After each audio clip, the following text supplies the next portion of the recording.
শীতের মৌসুমে দেখা যায় রক্তের সংকট, সেই সংকট ঘোচাতে এবার এগিয়ে এলো ব্যারাকপুর পুলিশ কমিশনারেট। আজ ব্যারাকপুরে নবনির্মিত পুলিশ দপ্তরে রক্তদান শিবির আয়োজন করেছিল ব্যারাকপুর পুলিশ কমিশনারেট। সেখানে উপস্থিত হয়েছিলেন police commissioner Alok Rajoria, DC north Ganesh Biswas, ADCP central Indrabadan Jha, DC headquarter Atul Viswanathan, DC SB Joy Tut, অন্যান্য পুলিশ কর্তারা। পুলিশ কমিশনার বলেন, সামাজিক দায়বদ্ধতার কথা মাথায় রেখে রক্তের সংকট মেটাতে পুলিশ কর্মীদের নিয়ে এই রক্তদান শিবিরের আয়োজন করা হয়েছে। শুধু তাই নয়, আগামী দিনে পুলিশ কমিশনের অন্তর্গত সমস্ত থানাতে রক্তদান শিবির করার নির্দেশ দিয়েছেন তিনি।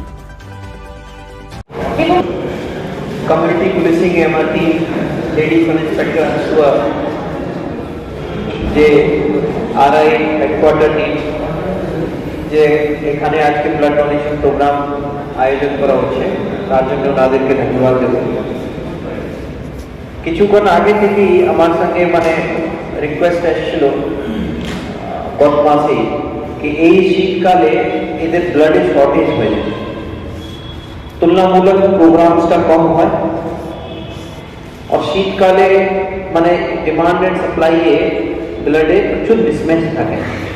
তখনই আমরা ডিসিশন নিলাম कि আমরা যেটা আছে ব্লাড ডোনেশন প্রোগ্রাম যতটা সম্ভব হবে আমাদের ভিন্ন ভিন্ন ইউনিটে এটা করাবো।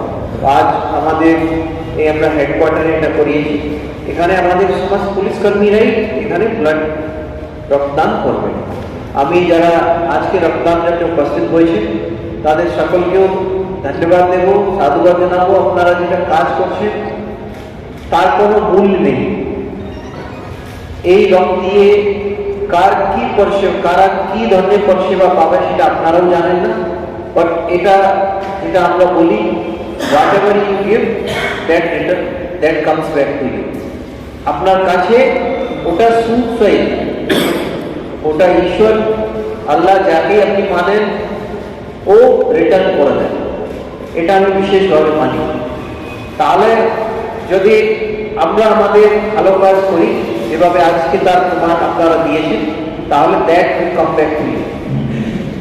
কিভাবে আসবে, কখন আসবে তার ব্যাখ্যা দেওয়াটা খুব মুশকিল, বাট এটা যদি আপনি নাও মেনে থাকেন তাহলেও ফিলিং, এই চিন্তা ভাবনাটাকে আমি কারো জন্য কিছু করতে পারছি, এটাই নিজে